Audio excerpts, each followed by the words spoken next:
بسم اللہ الرحمن الرحیم۔ رزق میں اضافہ اور عذاب قبر سے محفوظ۔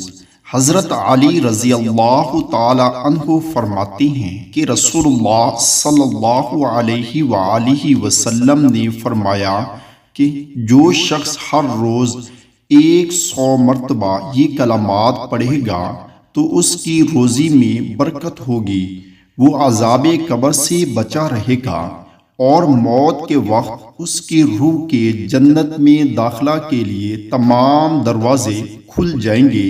کلمات کیا ہیں؟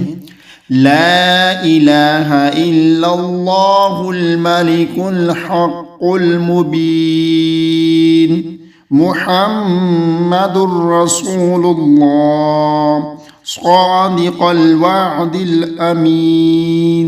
اللہ تعالیٰ عمل کی توفیق عطا فرمائے، آمین ثم آمین۔